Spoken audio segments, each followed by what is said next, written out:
महोदय, यह बिहार विधान परिषद राज्य सरकार से विस्ताव करती है कि वह बिहार विधानमंडल सदस्यों के तर्ज पर ही त्रिस्तरीय पंचायती राज जनप्रतिनिधियों को भी नियमित वेतन भत्ता, मेडिकल तथा पेंशन की व्यवस्था करे। महोदय, ये जो चुनाव होते हैं वो चाहे लोकसभा के चुनाव हो या विधानसभा विधान परिषद के चुनाव हो या त्रिस्तरीय पंचायती राज के चुनाव हो, इस पर अरबों खरबों रुपया खर्च किया जाता है और जनता उनसे अपेक्षा रखती है कि वो उनकी समस्याओं का समाधान करेंगे। सबसे करीब वो पाते हैं अपने वार्ड सदस्य और मुखिया को। हम लोग तो कभी कभी मिल पाते हैं, हमारा क्षेत्र इतना बड़ा होता है, लेकिन वो जैसे कहते हैं भोजपुर में ओड़ी तरह का भूत वाला शब्द है कि एकदम घर के पास ही रहते हैं, रोज प्रताड़ित किए जाते हैं अपने मतदाताओं द्वारा। लेकिन धीरे धीरे उनकी शक्ति को कम कर दिया गया है। आज वार्ड सदस्यों के पास कोई काम नहीं है, बीडीसी भी कलप रहा है और मुखिया पर अभी तुरंत गाज गिरने वाली थी, जो भी पता चला कि शायद वो गाज नहीं गिरेगी।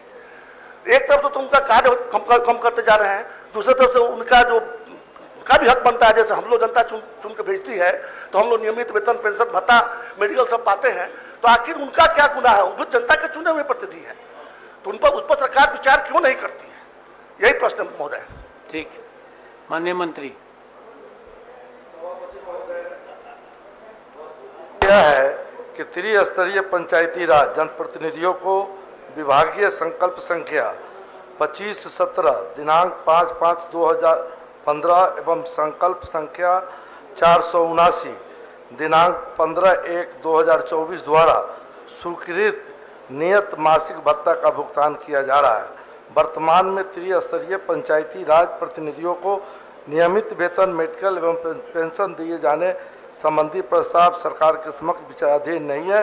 अतः माननीय सदस्य से अनुरोध है अपना संकल्प वापस करने की कृपा करें।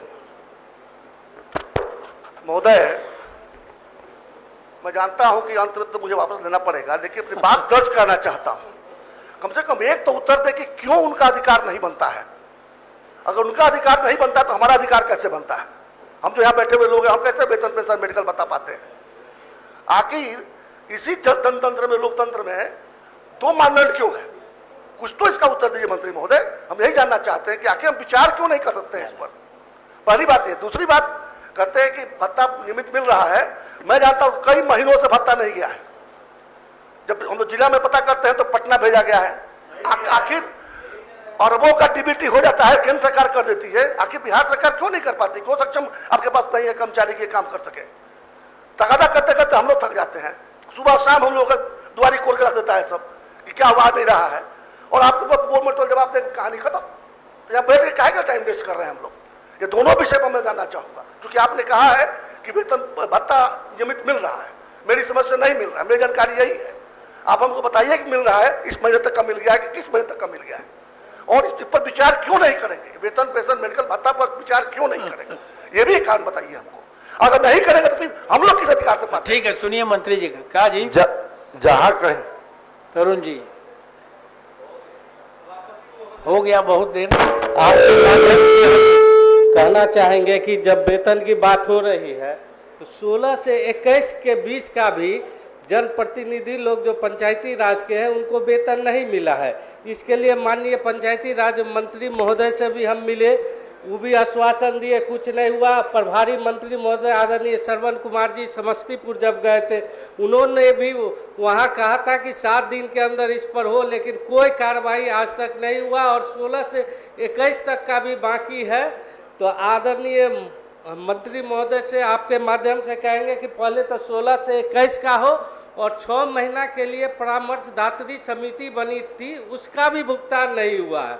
तो जब भुगतान ही नहीं हो रहा है और अभी जो वर्तमान में चल रहा है उसमें भी 20 महीने का वेतन बाकी है। मैं इससे पहले, चुनाव से पहले माननीय मंत्री महोदय से मिला था तो 3 महीने का मात्र रिलीज हुआ है। तो आपके माध्यम से आग्रह होगा, ये तो बढ़ाने की बात तो होना ही चाहिए, उसको पेंशन मिलना ही चाहिए, और मेडिकल भत्ता तो निश्चित रूप से होना चाहिए, क्योंकि रिटायर होने के बाद उनकी भी तो जरूरत होती है। लोग कहते हैं कि आप रिटायर मुखिया जी से जब हट जाते हैं तो उनके घर वाले भी देखने में समझ ही रहे हैं कि लोग उनका अपेक्षित रखते हैं। तो आग्रह होगा आपके माध्यम से कि उनको निश्चित रूप से पेंशन और मेडिकल सुविधा मिलनी चाहिए। ठीक, माननीय मंत्री जी का सुनिए ने कहा है तो 16 से 21 का तो नहीं दिया गया है। जो 22 में चुने गए उनका भी भुगतान सिर्फ एक बार हुआ है। उसके लिए तमाम बहाने बताए गए कि लिंकिंग जो है करना है, तो हम लोग बीडीओ और बीपीआरओ को पकड़ पकड़ के लिंकिंग करवाए। हमारा पूरा एक ऑफिस काम किया दिन भर, तब हुआ क्या, तो डोंगल नहीं है। डोंगल जो है वो अफसर के पास रहता है, जब वो खाली होंगे तो उसी डंगल को ओटीपी आएगा तभी होगा, वो भी करना पड़ा। इसके बावजूद जब सब सारी कुछ हो गया दलील है आप लोगों की तो तरफ क्यों से आ हम गई नहीं दे सकते हैं? ये भी है। एक माननीय मंत्री जी अब सभापति महोदय, पदाधिकारियों को बुला करके हम इस पर समीक्षा कर करके माननीय सदस्य का जो चिंता है उसको हम खत्म कराएंगे। वापस के लिए लेने का आग्रह कीजिए। फिर भी आपने जवाब तो नहीं दिया कि आखिर क्यों विचार नहीं करेंगे, हमारा प्रस्ताव पर विचार क्यों नहीं करेंगे। ये उत्तर थोड़ा सा दे दिया, 2 लाइन में बता दिए कि क्यों इस पर विचार नहीं करेंगे। हो गया, चलिए, सदन वापस ले आगे- लीजिए, बाद में विचार करेंगे। ठीक है, समीक्षा हैं? देता हूँ, धन्यवाद। तो सदन की अनुमति से वापस लिए। कोई शर्त नहीं, क्या शर्त लगाए? दूसरा है